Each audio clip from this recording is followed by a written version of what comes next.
यह कहा जाता है कि जो कर्म हमने पहले किए हैं उनका फल हमें आज मिलता है, और जो कर्म आज करते हैं उनका फल हमें बाद में मिलेगा।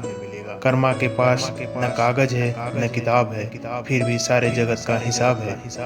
कुछ कर्मों का फल तुरंत मिलता है और कुछ कर्मों का फल कालांतर में मिलता है। पुण्य का प्रत्यक्ष फल प्रसन्नता व संतुष्टि है, और पाप का प्रत्यक्ष फल तनाव है। पुण्य का पारंपरिक फल सुख समृद्धि है, पाप का पारंपरिक फल दुख दरिद्र है। हम जो भी कर्म करते हैं उसका फल हमें अवश्य मिलता है, चाहे कितनी भी देर से मिले, पर मिलता जरूर है।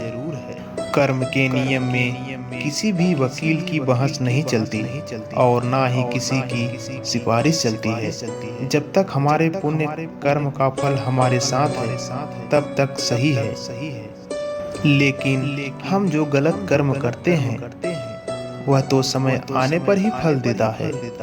इसलिए कोई कर्म करने से पहले हमें एक बार अवश्य ही सोचना चाहिए।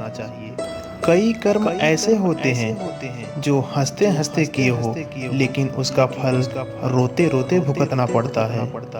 संसार में कई लोग कहते हैं कि बेईमानी से जीवन जियो तो मौज करोगे, लेकिन यह मौज थोड़े समय का है, क्योंकि जैसे ही पुण्य का फल क्षीण होगा उसके बाद जो भोगना होगा वह बहुत ही मुश्किल होगा।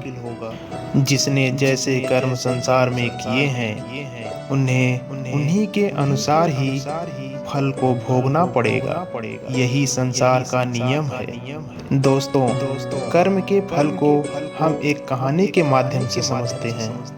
एक राजा बड़ा धर्मात्मा, न्यायकारी और परमेश्वर का भक्त था। उसने भगवान का एक मंदिर बनवाया और एक ब्राह्मण को उसका पुजारी नियुक्त करवाया। वह ब्राह्मण बड़ा सदाचारी, धर्मात्मा व संतोषी था। वह राजा से कभी कोई याचना नहीं करता था, और राजा भी उससे बहुत प्रसन्न थे। उसे राजा के मंदिर में पूजा करते हुए 20 वर्ष गुजर गए। उसने कभी राजा से कोई प्रश्न नहीं किया। राजा के घर एक लड़का पैदा हुआ। राजा ने उसे पढ़ा लिखा कर एक विद्वान बनाया, और लड़का के बड़ा होने पर उसका शादी एक सुंदर राजकन्या से करा दी। शादी करके जिस दिन राजकन्या को अपने महल में लाए, उस रात्रि में राजकुमारी को नींद नहीं आई। वह इधर उधर घूमने लगी।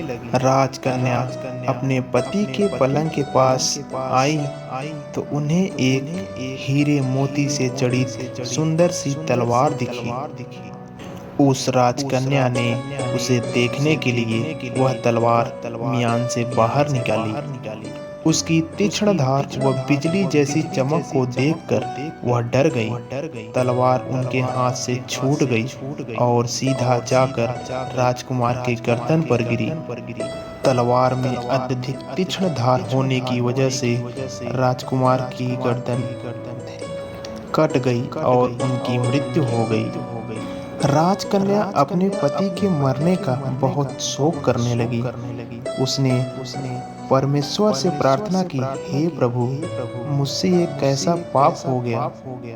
पति की मृत्यु मेरे ही हाथों से हो गई।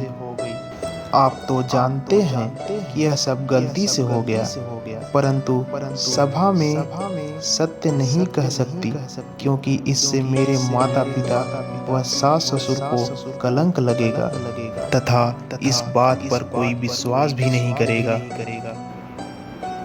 प्रातः काल सुबह जब पुजारी कुएं पर स्नान करने आया तो राजकुमारी उसे देखकर विलाप करने लगी और ऐसा कहने लगी कि मेरे पति को किसी ने मार दिया।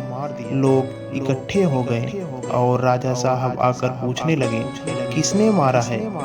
राजकुमारी ने कहा, मैं उसे नहीं जानती, पर उसे भगवान के मंदिर में जाते देखा है। राजा लोगों समेत मंदिर में आए तो ब्राह्मण को पूजा करते देखा। उन्होंने उसे पकड़ लिया और पूछा, तुमने राजकुमार को क्यों मारा? ब्राह्मण ने कहा, मैंने राजकुमार को नहीं मारा, मैंने तो उनका महल भी नहीं देखा। पर ब्राह्मण की कोई बात नहीं सुनता था। कोई कुछ कहता तो कोई कुछ कहता, पर राजा के मन में बार बार विचार आता कि यह निर्दोष है, यह सत्य बोल रहा है। परंतु लोगों के कहने पर राजा ने ब्राह्मण से कहा, मैं तो तुम्हें मृत्यु दंड नहीं दे सकता, परंतु जिन हाथों से मेरे बेटे को मारा है वह हाथ काटने का आदेश देता हूँ। राजा के आदेश से ब्राह्मण के हाथ काट दिए गए। ब्राह्मण का हाथ कटने के बाद वह राजा को अधर्मी बोलकर वह गांव छोड़कर चला गया। ब्राह्मण खोजने लगा किसी ऐसे विद्वान ज्योतिष को जिससे कि बिना दोष किए ही दंड मिलने का कारण पूछ सके। किसी ने एक महान ज्योतिष के बारे में ब्राह्मण को बताया। ब्राह्मण उसके पास गया और सारी बात बताकर अपने हाथ कटने का कारण पूछा। फिर महान ज्योतिष ने उसे बताया, यह फल तुम्हें पिछले जन्म का मिला है। राजा ने आपके हाथ नहीं कटवाए, आपके कर्म ने आपके हाथ कटवाए हैं। पूर्व जन्म में आप एक तपस्वी थे, राजकन्या गौ थी और राजकुमार एक कसाई था। वह कसाई जब गौ को मारने लगा तो गौ अपनी जान बचाकर आपके सामने से जंगल में भाग गई। पीछे से कसाई आया और आपसे पूछा कि इधर कोई गौ तो नहीं आई।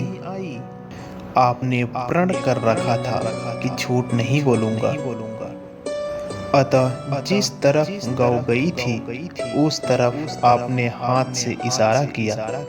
तब उस कसाई ने जाकर गौ को मार डाला और गंगा के किनारे ही वह कसाई उसकी खाल निकाल रहा था।